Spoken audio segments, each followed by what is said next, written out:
Entonces, bueno, hola a todos. La idea de la presentación de hoy día es que sea ojalá bien como conversada entre todos para que vayamos resolviendo dudas y ir conversando un poquito de qué son las cosas que hay que hacer y cuál es como el mindset que hay que tener cuando se nos presentan complicaciones, que es algo que obviamente nos va a pasar a todos y sobre todo mucho más cuando uno está partiendo su curva de aprendizaje. Entonces, en primer lugar, y esto como de perogrullo, que obviamente hay que ser mucho más proactivo que reactivo en el sentido de tratar de evitar que pasen las complicaciones. Y en ese sentido, obviamente, una muy buena evaluación preoperatoria es fundamental, donde no solo, ayer lo discutíamos con la Yasmín, como no solo vean el ojo, si un ojo que tiene una catarata normal, que no tiene pseudoexfoliación, etcétera, sino que también traten de ver cómo es el paciente. Muchas veces nos toca ojos que son totalmente normales y sin ninguna dificultad, pero es un paciente que, no sé, es muy viejo, entonces se desorienta, o tiene EPOC, y entonces no tose durante la cirugía, o tiene problemas en el cuello, entonces tiene una posición que es incómoda. Todas esas cosas, tratar de ir anticipándolas, porque puede hacer que, como les digo, un ojo normal se convierta en una cirugía que sea muy difícil. Obviamente también en ese sentido tener los insumos adecuados, siempre, o sea, nunca meterse, por ejemplo, a operar una catarata si no tienen vitrectomía anterior. O sea, si que tiene una complicación, tiene que poder resolverla, tener azul, tener anillos, tener ganchitos, etcétera, etcétera. Y lo otro importante es tener una anestesia adecuada, tanto una anestesia adecuada para la complejidad de la catarata, para la complejidad del paciente y también para la comodidad de usted en su curva de aprendizaje. Y en este sentido también, cuando uno tiene una complicación que sabe que se va a demorar más y que sabe que va a tener que poner puntos, que va a ser más largo y que el paciente va a estar sufriendo, les recomiendo que antes de empezar a solucionar el problema, ojalá pongan una anestesia subtenoniana o una perivulvar en el fondo para trabajar tranquilos, les va a ayudar mucho. Es muy estresante cuando el paciente está con dolor y sobre todo si tiene una complicación ahí que ya tiene un estrés basal importante.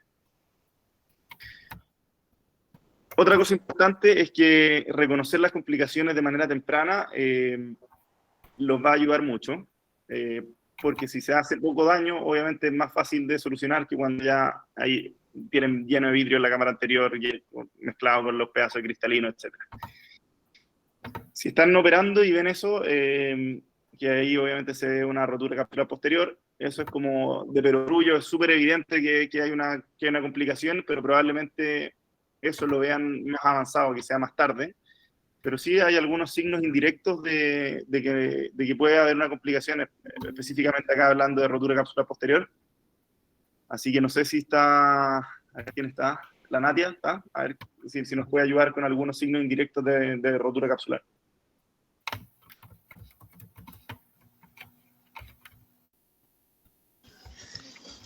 Hola.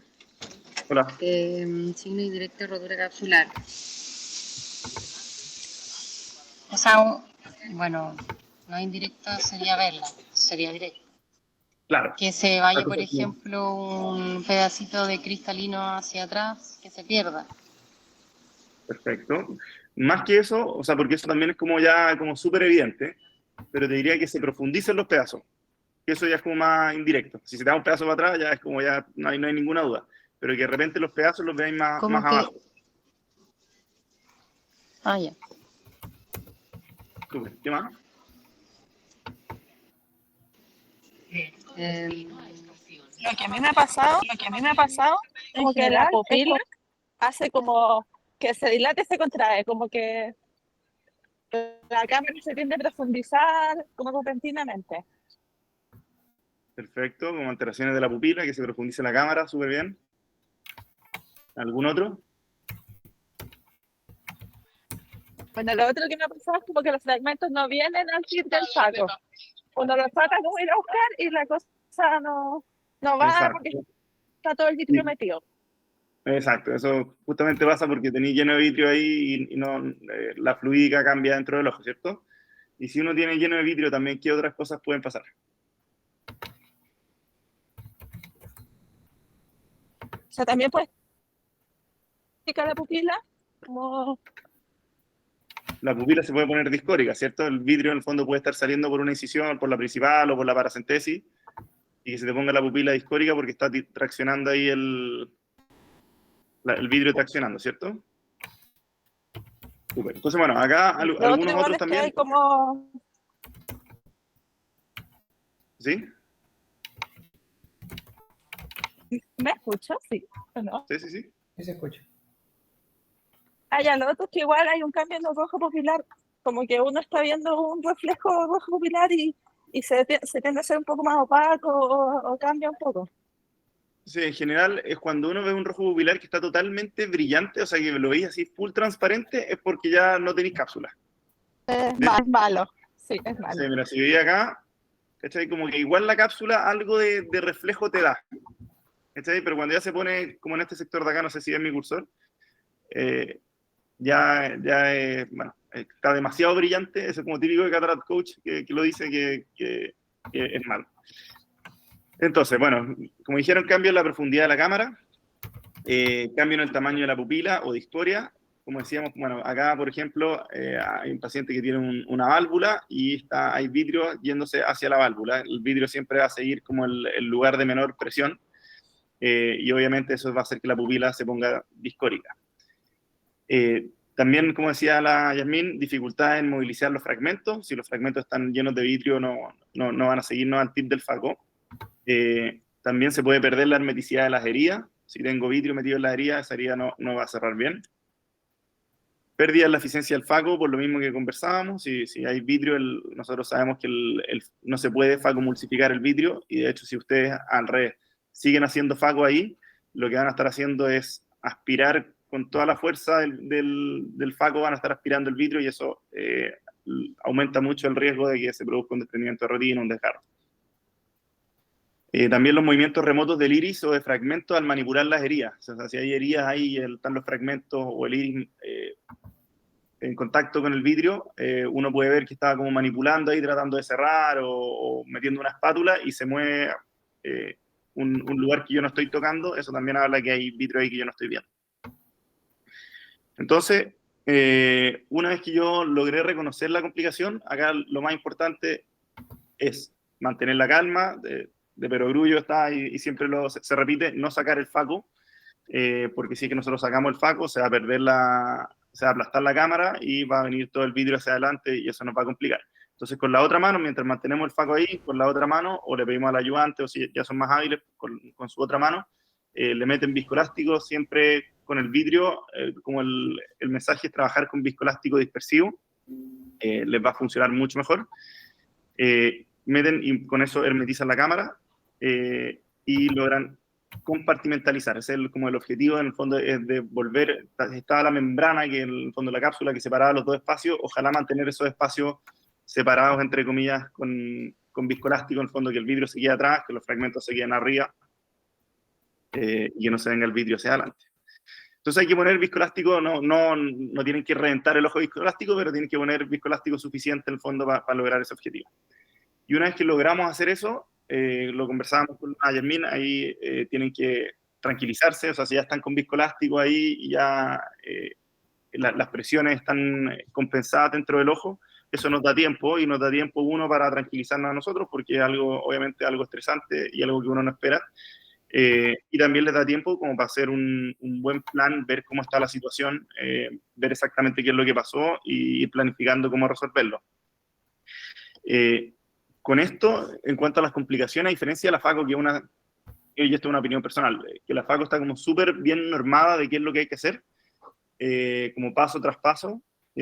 Cuando uno tiene una complicación va a variar mucho de qué es lo que hay que hacer dependiendo de cómo esté la situación en la que le haya ocurrido la complicación. Es muy distinto si es que tienen la mitad de un fragmento adentro, o como comentábamos con la Yasmín, si es que fue la última masita y rompieron la cápsula, bueno, ahí va a ser mucho más fácil. Entonces, como que no hay un manejo claro, pero es importante tener como los objetivos bien claros para ver cuál va a ser el camino a seguir. Entonces, bueno, esto lo conversamos también ayer con la Yasmín, pero no sé si está la María José. Como, ¿cuál crees tú que es? A ver. Hola, ¿me escuchas? ¿Me escuchas? Sí, te escucho. nosotros cuando estamos operando catarata hoy en día, el objetivo como último probablemente sea que el paciente quede sin lente. O que quede bien refractivamente, porque eso va a implicar que logramos poner el lente, que no descompensamos la córnea, que nos infectó, que la achuntamos a las dioptrías, etcétera. O sea, como nuestro objetivo, ¿cierto? Con la cirugía de catarata hoy en día es que el paciente tenga la mejor visión posible y ojalá libre de lente. Ahora, ese objetivo cambia cuando nosotros tenemos una complicación. Entonces, ¿cuál crees tú que es el objetivo y qué es lo que yo más me tengo que preocupar cuando tengo una complicación? ¿Qué es lo que yo quiero lograr con el paciente durante la cirugía? O sea, el primer objetivo yo creo que es cuidar la retina, ¿no? Traccionar, hacer el hábito anterior a la altura del iris o más bajo todavía, para preservar como la integridad del ojo y sobre todo la retina, para pues no tener desgarro y desprendimientos de retina. Eso está perfecto. Eso es justamente el objetivo, el 1, el 2 y el 3. Como un problema que es muy difícil de solucionar es tener un desprendimiento de retina con un desgarro gigante. Para eso, en verdad, no hay tan buenos tratamientos. En general, esos pacientes quedan con secuelas visuales importantes. A diferencia, por ejemplo, que comentábamos ayer también, si es que se da un fragmento. Si se da un fragmento, es, o sea, una lata, nadie quiere que se le hayan fragmentos, pero hoy en día millones de pacientes hacen vitrectomía y quedan súper bien. O sea, si le tienen que hacer una vitrectomía para sacarle un pedacito que se fue, en verdad es cero terrible. También hay muy buenos tratamientos para pacientes que quedan afáquicos. En el fondo se pueden suturar lentes de contacto, etc. Hay muchas posibilidades, distintos tipos de fijación de lentes, etc. Y eso se puede también resolver en un segundo tiempo. Pero como decía, sí que el paciente, uno, por tratar de poner un lente, de que el paciente no quedara fáquico, o de que no se fuera ningún fragmento para atrás, con eso pongo en riesgo la retina, voy a estar haciendo una malpraxis. En el fondo, todo el objetivo tiene que estar es que el paciente no se le desprenda la retina. Si logro eso y además logro poner el lente, espectacular. Pero no es el objetivo principal. Entonces, tal como tú decías, cuidar la retina. O sea, si yo tengo una complicación, cuido la retina primero y si además logro el resto, bacán. Entonces, bueno, con respecto a la anestesia, cuando tengo una complicación, bueno, nosotros sabemos obviamente que el vitrio no duele, que de por sí hacer vitrectomía eso no le duele al paciente, pero sí son cirugías que se nos van a alargar. Hacer una vitrectomía cuando uno tiene una complicación son cirugías que pueden durar 40, 50 minutos, una hora, y obviamente con la anestesia tópica de repente el paciente se puede poner incómodo y por eso es súper importante estar operando, como les decía, tranquilo, ojalá al paciente sin dolor, con una anestesia adecuada. Les recomiendo, si es que piensan que la cirugía se les va a alargar, inviertan 3 minutos en ponerle una subtenoniana y así operan tranquilos. ¿Qué pasa con la lidocaína intracamerular? Es cierto que nosotros usamos en el hospital, les ponemos lidocaína. ¿Qué pasa si tengo una rotura capsular y esa lidocaína en el fondo ya va a poder pasar más libremente, por lo menos, hacia la cámara vitrea? No sé si está la Viti. ¿Se puede usar o no? Hola, acá estoy. Yo creo que sí se debe poder ocupar. Si es que la lidocaína es sin preservante, asumo que no aumenta mucho el riesgo de un TAS o de nada adicional. Perfecto. ¿Y qué consideraciones crees que puede tener uno con la lidocaína intracamerular en ese contexto?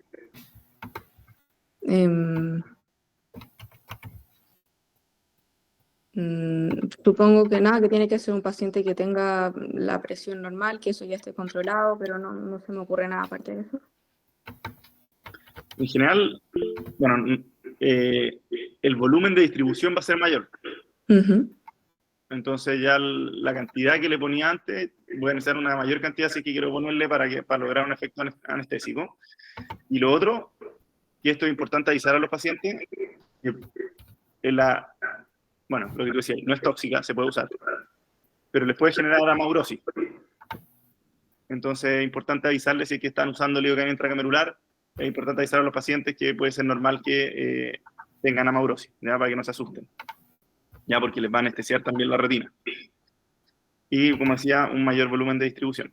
En general, si tiene una complicación, más que ponerle anestesia dentro del ojo, les recomiendo ponerle una subtenoniana. Entonces, con respecto a los principios básicos de la vitrectomía, que yo creo que igual ya más o menos lo manejan, cosas que se pueden usar que es muy útil es la triamcinolona. Está Francisco, ¿no? No creo. No le preguntaba a la Fer. Fer, la triamcinolona, ¿para qué nos sirve en este contexto? Para identificar en el fondo el vitrio en la cámara anterior y poder saber el volumen de vitrio, dónde está ubicado y así la vitrectomía nos ayude, o sea, sea efectiva o eficiente. Perfecto. O sea, nos va a permitir ver el vitrio. Además, desinflama, qué sé yo. Es una experiencia personal nomás, pero cuando uno pone triamcinolona siento que tienen mucho menos edema de córnea los pacientes. Pero eso es cero basado en evidencia. Sí, a mí me pasó. ¿Te pasó? Usé triamcinolona, el otro día tuve una receta con el doctor Saar y usé triamcinolona, y al otro día el paciente no tenía nada, era como, No, sí, como no que tenía una RCP. es hate. Increíble, tenía la córnea muy clara, no sé, fue cuántico. Sí. O sea, yo también lo he visto, no lo he leído en ningún lado, pero me imagino que obviamente tiene su lógica detrás. Entonces, Fer, entonces ya, tú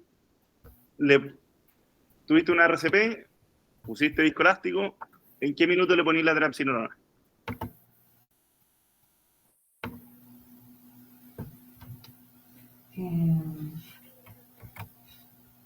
¿Te la ponía al tiro?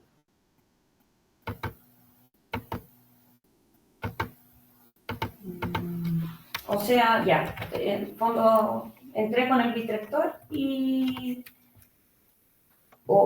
yo creo que antes nunca he hecho una, en verdad, entonces no cacho mucho y cuando he visto no ponen triamcinolona, entonces no. ¿Nunca he visto que nadie ponga triamcinolona? No, ¿No? no he visto. Ya, Me parece como, o sea, como que siempre pregunto por qué no la usan y es como, no, pero si veo el vitrio, en el fondo, si lo puedo ver así, no es necesario. yo en general, si la tengo y tengo sospecha de que puede haber vitrio, o sea, y que tuvo una RCP que vino vitrio, o sea, si lo puedo usar, la uso. Como te digo, uno, que no le ayuda a desinflamar un poco. Lo otro, que en verdad el vitrio es transparente. O sea, muchas veces uno cree que no hay vitrio y se da cuenta que con la triamcinolona que sí hay. Exacto. Te lo Sí, preguntaba por eso, porque... y aparte en clase como siempre nos enseña que hay que usarla, entonces no he visto nunca que la use. No, o sea, yo en el hospital, cuando he tenido complicaciones, ahí la he usado y está disponible para que sepan que la pueden usar. Ya, súper. Y ahí en general hay que usarla diluida. La triamcinolona es como granulada y es súper como espesa. Entonces, yo en general la diluyo al 10, o sea, de 1 cc, o sea, un 0,1 cc, lo llevo a 1 cc, y con eso le pongo un poquitito y el resto le pongo suero. Y con eso como que le da un poquito de flujo y con eso ya logra teñir. Ya no es necesario ponerle todo porque es como súper espesa. Pero te lo preguntaba lo de antes porque la triamcinolona también tiñe el viscoelástico. Entonces, si tenías el ojo lleno de viscoelástico y tú le echáis triamcinolona, te va a teñir todo. Y va a pensar que todo es vitrio. Entonces, en general, una vez que ya hiciste una vitrectomía, que ya estáis como terminando tu cirugía y ni duda, ahí usar la triamcinolona. Perfecto. Lo otro importante, ojalá con un corte alto en cuanto a los parámetros del vitrector. Lo que se recomienda es como el más alto que tenga la máquina. Y esto cuando estamos, como les decía, trabajando con vitrio, ¿ya? Un flujo bajo, en general son como cirugías que ojalá hacer como en slow motion, llamado ojalá con una presión no tan alta, y las incisiones del vitrector, donde los vamos a meter, obviamente no van a meter el vitrector por la incisión principal, porque ahí la abren y va a haber un flujo de salida que les va a estar saliendo el vitrio por el mismo lado donde están haciendo la vitrectomía. Entonces tienen que tratar de hacer incisiones, si es que las van a hacer limbares, incisiones que sean como bien justas del tamaño de los instrumentos que van a usar. Cuando estén trabajando en vitrio, tienen que usar irrigación, corte, aspiración. ¿En qué momento yo preferiría usar, cachan esto, ¿no? De lo irrigación, corte, aspiración, irrigación, aspiración, corte. dependiendo del volumen de vitrio, en el fondo, si es que tengo mucho vitrio, trato primero de cortarlo y después aspirarlo, y si tengo poco, eso. No. ¿Qué pasa si yo estoy, tú decís, si tenéis poco vidrio, lo aspiráis? O sea, lo corto, pero lo que más quiero es aspirarlo porque tengo menos, entonces.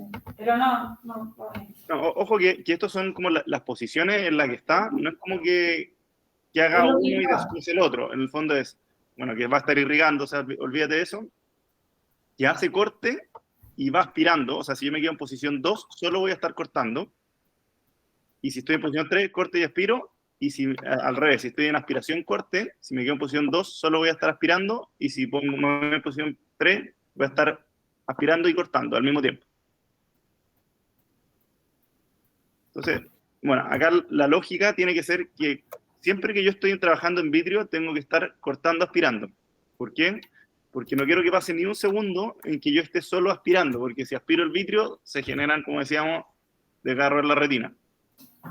Entonces, siempre quiero que esté cortado lo que yo estoy aspirando. Entonces, que vaya cortando todo el rato y que eso es lo que se vaya aspirando. Entonces, ¿en qué momento yo podría querer que aspire, no me corte y después me corte? Que en verdad se me ocurre uno que es donde se usa eso, en esa modalidad.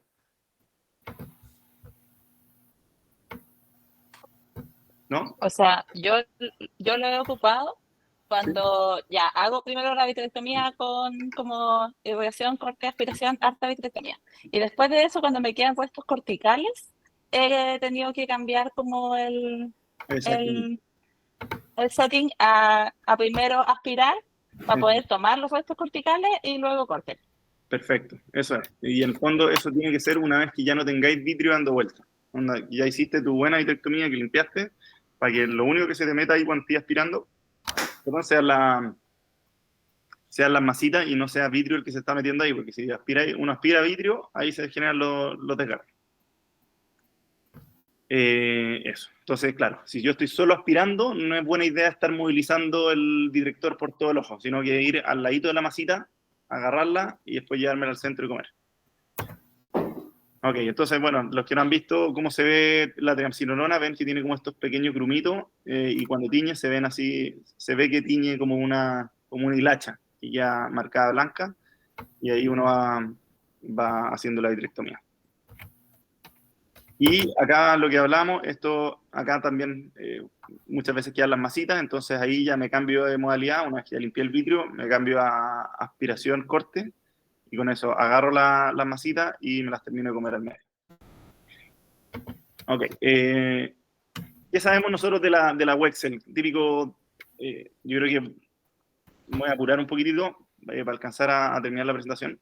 Esta es algo que se hace mucho, es muy cómodo. La teoría dice que no hay que hacerlo. ¿Por qué? Porque si yo agarro una Wexel, en el fondo, para probar la herida a ver si está con vitrio, lo que voy a hacer el vidrio se pega a la Wexel y, en el fondo, este vidrio puede estar agarrado de la retina y yo voy a tirar un poquitito y eso va a generar tracción en la retina.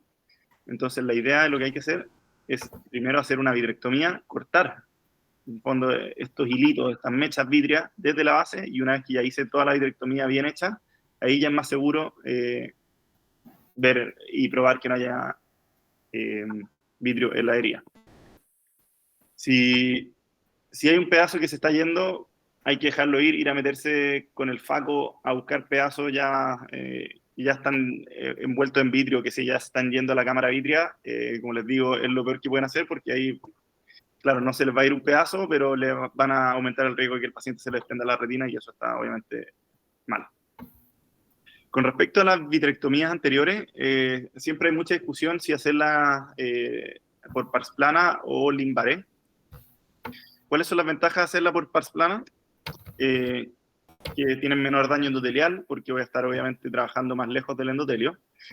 Tienen menor riesgo de daño a iris y menor riesgo de dañar la cápsula. No voy a estar pasando justo por el iris, justo por la cápsula, sino que estoy posterior a esa estructura.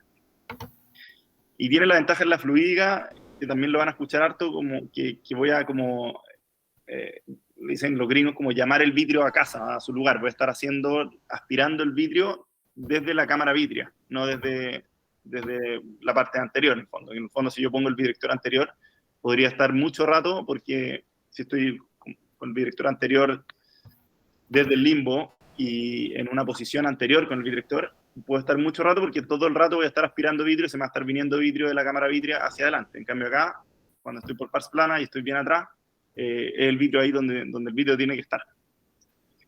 Con respecto a la vitrectomía anterior limbar, también en teoría se podría mantener esa ventaja fluídica que yo les decía de tener el vidrio atrás, si es que el vitrector yo lo pongo posterior a la cápsula posterior, o sea, me meto bien vertical y logro hacer una vitrectomía bien abajo, y eso es lo que van a ver más frecuentemente por lo menos. Y además, la vitrectomía, como ventajas de la limbar o desventajas de la pars plana, es que por pars plana se pueden generar desgarro o diálisis al traccionar la base vitrea, sobre todo si uno no tiene mucha experiencia poniendo trócares, que eso es lo que hablamos también con la Yasmín, y yo les recomiendo que si es que están pasando con gente de retina y les pueden enseñar a poner trócares, es útil como cirujano, aunque no se dediquen a la retina, tener ese conocimiento de cómo hacerlo, y que tengan la posibilidad de hacer una u otra. Y lo otro es que en general los cirujanos de polo anterior somos malos para realizar indentación y ver si es que se produjo un desgarro mientras yo ponía algún trócar. Los trócares disminuyen estos riesgos, pero pueden en algunos casos requerir presión elevada. Puede costar un poquito poner un trócar, a diferencia de hacer una incisión limbar, que es mucho más fácil. ¿Cuándo sí o sí se va a preferir una vitrectomía anterior por pars plana? Si yo tengo una diálisis sonular, en el fondo me está viniendo el vidrio por al lado, y ahí va a ser súper difícil que yo justo me meta a hacer vitrectomía con un approach limbar por esa diálisis. En el fondo me tendría como que meter por la diálisis con el vitrector, y eso es súper incómodo, es difícil, y además voy a pasar muy cerca del iris, muy cerca de la cápsula, con riesgo a dañar la cápsula. Entonces, si es una diálisis, ojalá hacer la vitrectomía por pars plana. Y lo otro es si es que yo me doy cuenta que tengo una RCP posterior al implante del lente.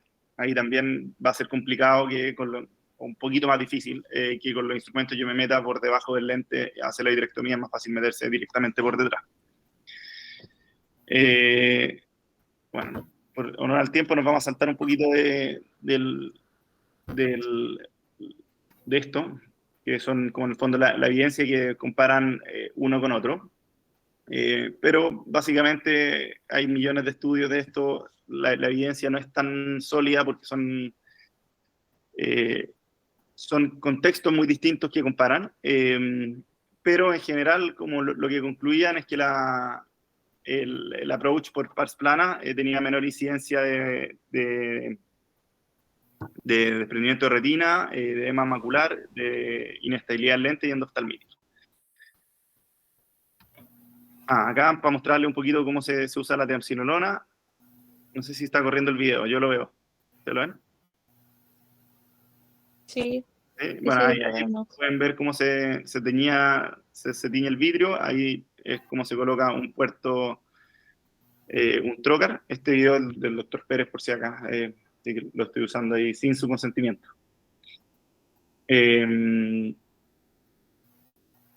Y ahí, bueno, pueden ver el vidrio. Ahí lo lava todo este resto de triamcinolona que quedó. Uno se mete con el vitrector por pars plana y empieza a hacer su vitrectomía anterior. Ok, ¿qué lente usar? Si usar un lente 3 piezas o un lente monopieza. En general, casi siempre vamos a usar el 3 piezas porque es mucho más versátil. El 3 piezas como que casi da lo mismo un poquito donde quede o como quede, va a estar casi siempre bien, a diferencia del lente monopieza. Obviamente no ponerlo al revés, ya tiene que quedar justamente en esa posición que está ahí. ¿En qué ocasiones yo podría quedarme con el lente monopieza cuando tengo una RCP? Si es que tengo una RCP con una Rexis posterior, o sea, si la RCP es circular continuo. O sea, si yo tengo una RCP y logro hacer que esto sea circular continuo y es chiquitito, yo podría perfectamente poner un lente monopieza al saco, en ese caso. Si es que lograron hacerlo. Si es que no lograron hacerla continua, aunque sea chiquitita, yo no se lo recomiendo porque la misma inserción del lente puede hacer que ese desgarro sea grande mucho y lleguen con una inestabilidad al lente. Entonces, ¿cómo se carga el lente 3 piezas? Ustedes obviamente tienen que aprender, háganlo cuando estén operando cataratas, tengan complicaciones o pacientes altos miopes, tienen que aprender a cargar los lentes y a ponerlos. No es difícil, pero sí tiene un pequeño truquillo. Hay que ponerlo, bueno, así no hay como perderse mucho porque los cartridge, que un cartridge vedra el dibujito, y esa patita tiene que quedar atrás puesta en ese vástago. Y tiene que agrandar un poquito la incisión, cuando una incisión de 2,75 entra y igual la agranda un poquitito para que entre bien la cabeza del cartridge, y gira la mano para que la primera patita, gira la mano hacia su derecha en sentido horario, para que la primera patita caiga a derecha, y después tienen que ir rotándose y volviendo en el fondo hacia su izquierda, para que la óptica salga de manera correcta. Entonces tiene que quedar en esa posición. Con respecto a la captura del lente, ¿qué significa que una óptica esté capturada? Es cuando la óptica y las ápticas están en planos distintos con respecto a la rexis, ¿ya? Y hay distintos tipos de captura. La más típica va a ser una captura en el fondo donde tengo las ápticas en el surco y la óptica capturada en la rexis. Esa es lejos la más frecuente que van a usar. ¿Qué ventajas les da lograr capturar el lente? No es ningún pecado cuando uno tiene una RCP dejar un lente al surco y no capturarlo, pero efectivamente tiene ventajas capturarlo. Uno, que van a lograr un mejor centrado del lente, o sea, lo van a centrar al tiro en la rexis. Van a lograr mayor estabilidad porque el lente cuando está en el surco puede ir rotando, y de hecho si tienen una diálisis, el lente eventualmente podría encontrar la diálisis y irse para atrás. En cambio, cuando ya está capturado, eso es imposible que pase. Además, permite compartimentalizar, que es como lo que yo les decía antes, que permite separar los distintos segmentos del ojo, y eso obviamente les va a ser mucho más fácil y seguro, por ejemplo, aspirar el viscoelástico y algún fragmento que haya quedado. En el fondo, si yo tengo el lente capturado, el vidrio no va a tener por dónde pasarse. Entonces, puedo como terminar la cirugía como si fuera una cirugía normal, o prácticamente normal. Y por esto mismo, el fondo va a prevenir el mayor prolapso del vidrio. ¿Qué requisitos tengo que tener yo para lograr capturar un lente? Primero, la rexis tiene que ser circular continua. Si la rexis ya está discontinua, va a ser muy difícil que logre una buena captura. La rexis tiene que ser de tamaño adecuado. Si es muy grande, obviamente la óptica no va a lograr capturarse porque se va a salir todo el rato. Y si es muy chico, tampoco me va a lograr entrar la óptica en esa rexis. No la voy a lograr meter. Entonces eso es importante que hagan como rexis de tamaño adecuado antes de hacer la cirugía, o sea, antes de que se les genere la complicación. En el fondo, uno ya la rexis que hizo, la hizo antes de que se le complicara que tuviera una RCP. Y lo otro es que en general el paciente tampoco tiene que tener sonulopatía muy grande porque esto también requiere un poquito de tracción de tracción de la sonula para poder lograr capturar el lente, para lograr estas distintas posiciones. Y además, obviamente, si la sonulopatía es muy grande, también, independiente de que si lo capturo o no, el lente va a quedar inestable. Y lo otro importante, que esto en general en las capturas, si voy a capturar un lente monopieza, que vamos a ver en qué caso se puede hacer, las ápticas nunca pueden ir al surco. Nosotros sabemos que esas ápticas, no son anguladas, que lo hemos conversado con algunos de ustedes, y lo otro que son cuadradas.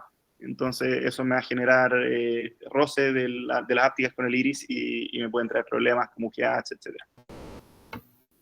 Entonces, como decíamos, esto es lo típico de la RCP, que voy a poner un lente al surco. Como les digo, no es pecado dejar la óptica al surco, pero si lo logran capturar, mucho mejor por las ventajas que nosotros vimos. ¿Cómo se hace esto? Pongo el lente al surco en primera instancia. Después, con un rotador, una espátula, deprimo un lado, logro meter ese lado en la rexis y después meto el otro lado. ¿Cómo van a saber ustedes que están bien? Cuando uno logra hacer esto, la rexis adquiere esta forma, en el fondo como un poquito como ojo de gato, y justo ahí como apuntando como flechita, dónde está el lugar de las ápticas que en el fondo quedan en un plano distinto, por eso adquiere esa forma. Entonces con eso yo me aseguro que el lente está capturado.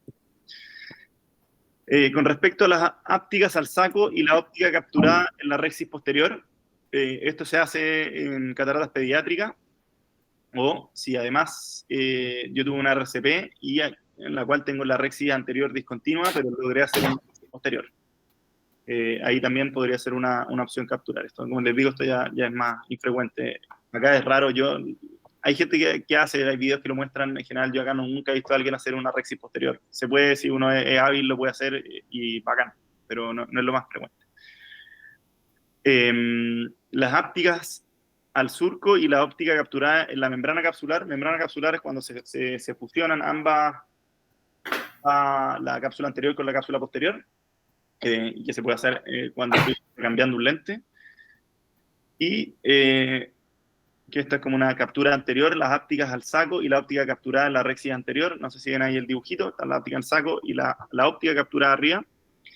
Y los dos casos que se puede usar esto, uno, si yo tengo una RCP posterior al implante del lente monopieza, o sea, si yo puse el lente, no me había dado cuenta que tenía una RCP, o durante la implantación rompo la cápsula, ahí es discutible si es que es mejor sacar el lente con todo lo que eso significa, de ir, cortar el lente, que igual le genera trauma corneal, o lo otro que podría hacer es dejar las ápticas en el saco y tirar la óptica hacia adelante, ¿ya? Y eso se puede hacer, de hecho se hace como tratamiento en los pacientes que tienen disfotopsias negativas, que no vamos a entrar en eso ahora, pero es por cómo se producen las disfotopsias negativas, que una anteriorización del lente en general la resuelve.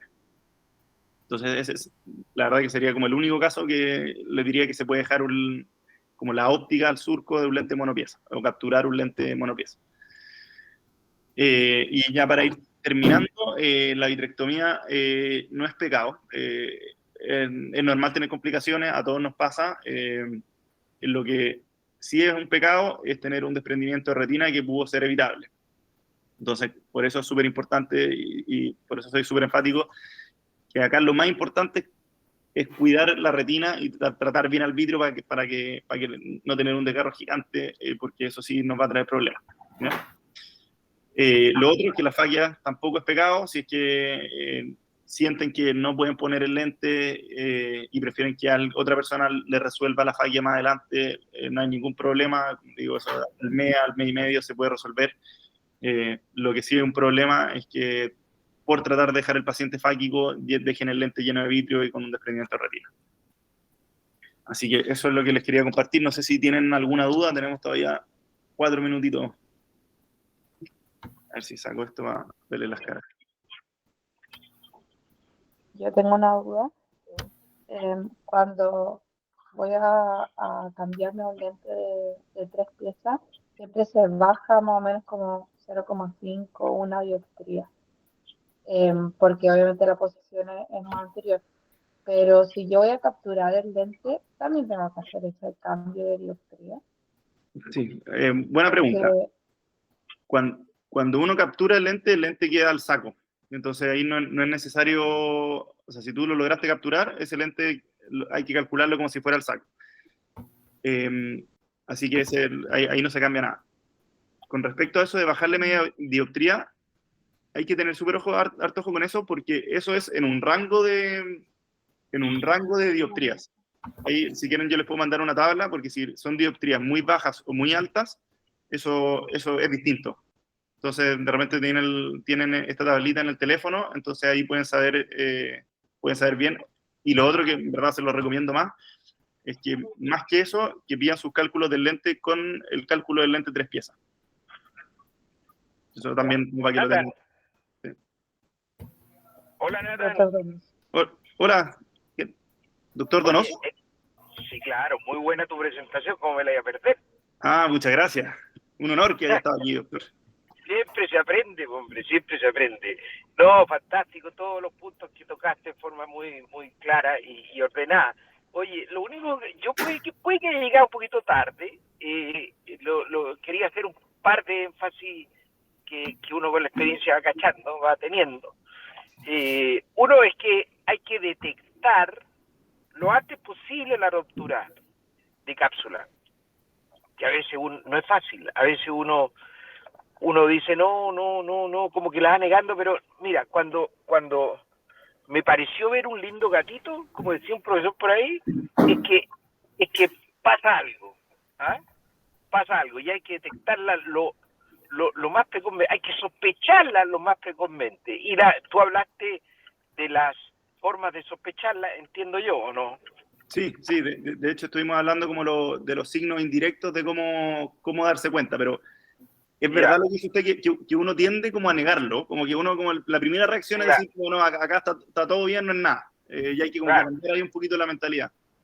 Claro, hay que ser muy, muy desconfiado ante la duda, ante la sospecha, o se profundiza la cámara, o la FACO no está tan eficiente, o la cámara incluso también puede venirse para adelante, es decir, el vitrio y la cámara ponerse media plana, etcétera. Bueno, pero la cosa es sospecharla, eso es lo primero que quería hacer énfasis, y cuando uno la sospecha puede ser verdad, o casi siempre es verdad, desgraciadamente. Y lo otro que no sé si tú lo especificaste, pero cuando estás hablando del viscoelástico, no lo especificaste, es muy importante lo que dijo Nathan, de que hay que establecer una barrera rápidamente entre la cámara anterior y la cámara posterior, a veces incluso no hay vitrio, si uno lo sospecha y va todo como corresponde, digamos, dentro de la rotura de vitrio, uno la sospecha muy precozmente y puede ir a tapar la zona, o el hoyito, ojalá fuera chico, ¿cierto? Mientras antes uno lo sospecha, más chico queda. Y hay que cubrirlo con viscoelástico dispersivo, no cohesivo.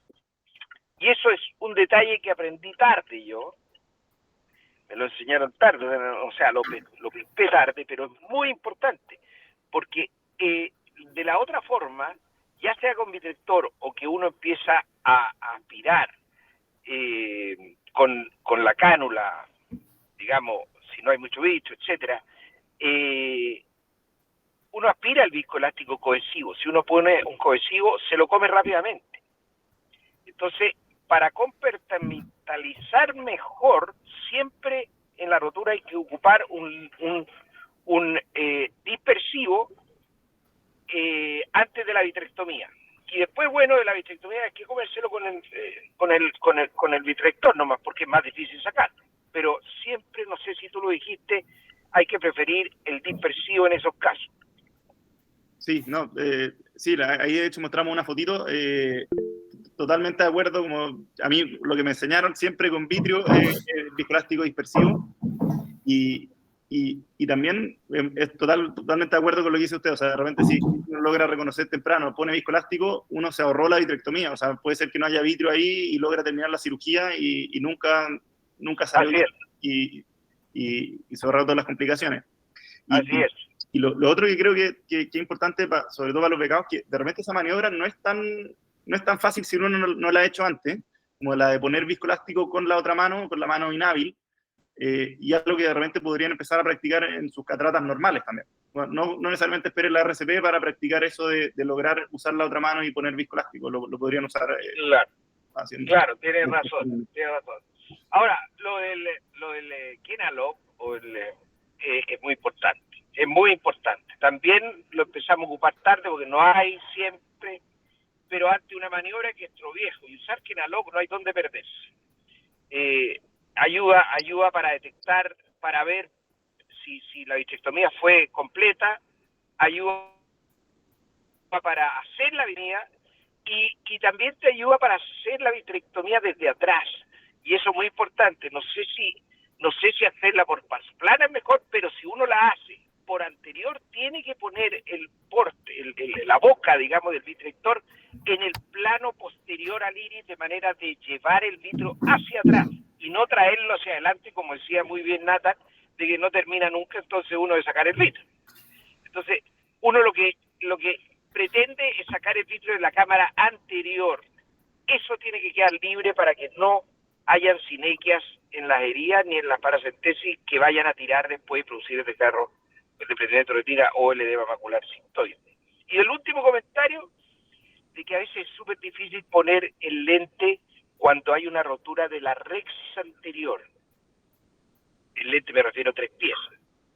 Cuando hay una rotura de la rexis anterior, meter la segunda pata es súper peludo. Hay que estar muy seguro que tiene muy buen diafragma, porque al meter la segunda pata, la otra, como no hay sostén de la rexis, no hay tensión de la rexis anterior, se puede ir para atrás la primera y se acabó el tema, se va para atrás el lente. Entonces es re difícil meter la segunda pata, porque la primera pata uno la mete porque está sujeta la primera en la herida. Pero cuando ya libera la segunda es peliagudo. Hay que tener o una rexis anterior clara o un sostén muy claro y abundante, digamos, si es que hay una rotura de la cápsula de la rexis anterior. Eso. Gracias, doctor Donoso. Creo que el doctor Berger también quería, el doctor Taborga creo que también quería comentar algo.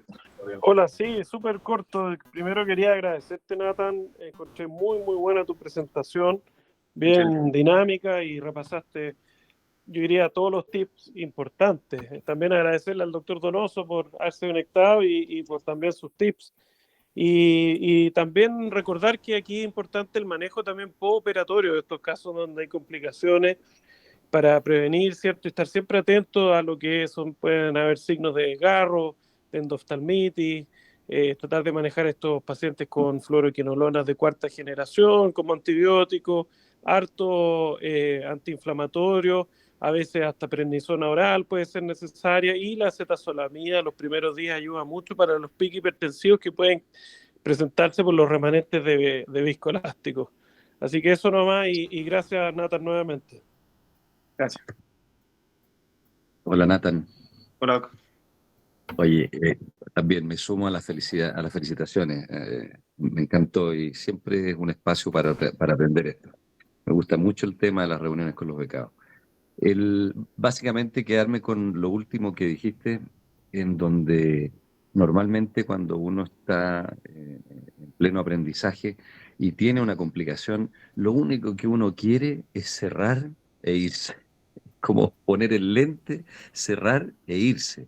Y yo les diría como mensaje final que ese es el más grande de los pecados, porque finalmente es un ojo y un paciente que te va a acompañar por los 2 años próximos con un ojo rojo, doloroso, lleno de complicaciones.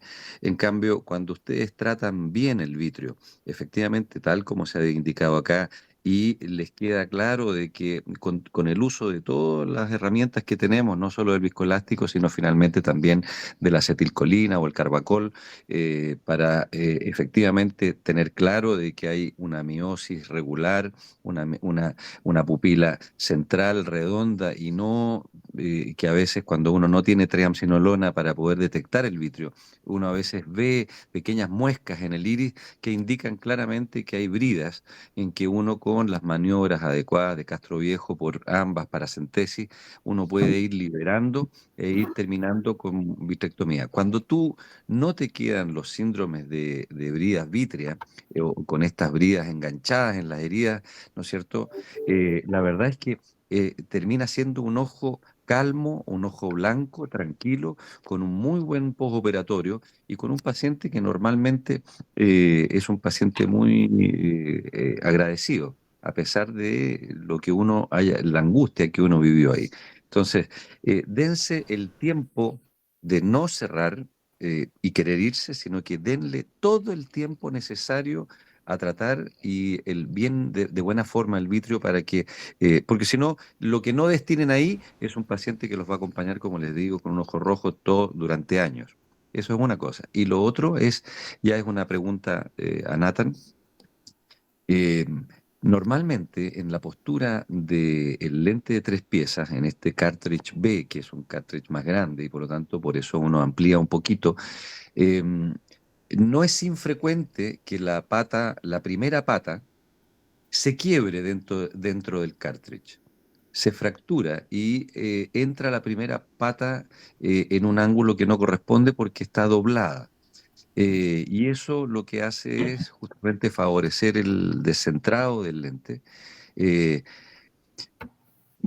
uno lo arregla, uno ya más viejo, uno lo arregla de muchas formas, digamos. Es decir, uno dentro del ojo lo toma, a veces lo vuelve a sacar, agranda la herida, lo vuelve a entrar con una pinza de buratos, no lo pone en el cartridge, lo arregla con el porta, digamos, aprieta donde se fracturó, lo vuelve a apretar y lo deja rígido. Es decir, hay muchas formas de arreglarlo, pero como normalmente hay otra forma de ponerlo, pero para eso hay que ser consciente y haber tenido varias de estas complicaciones de fractura de la pata, en donde tú pones la primera pata tiesa, la dejas que no se gire, no haga un loop, sino que la pones tiesa y que salga realmente como una flecha hacia adelante y que una vez que salga la pata se empieza a hacer el pequeño, el loop que tiene de angulación propia del lente. ¿Qué podrías tú decir de eso, Nathan? Bueno, yo hasta ahora no he tenido ese problema, esa complicación. Dentro de todas las otras muchas que he tenido, todavía no se me ha quedado una patita, pero efectivamente la patita de los lentes, sobre todo de los lentes Alcon, 3 piezas, son bastante como duras y sí he visto que se rompen, por ejemplo, cuando hacen llamadas y qué sé yo, que son fáciles de que se rompan. Yo hasta ahora la he metido como en el cartridge, no he tenido problema, pero también he metido lentes, dependiendo de qué uno tiene disponible, de meterlas con la pinza burato, eso también yo creo que puede ser una opción si es que... y ahí, claro, con la pinza burato uno tiene que agrandar un poquito más, pero ahí la mete ya justo y ahí la pata prácticamente no sufrió ninguna deformidad. En el fondo, no sé la otra técnica de como que entre como flecha, eso no la caché mucho. Yeah. En vez de que entrar con la patita doblada, la pones recta. Que entre directamente recta, inicialmente. Me gustaría verlo. Espera que se te quiebre la primera vez. Bueno, muchas gracias a todos, gracias por los comentarios también.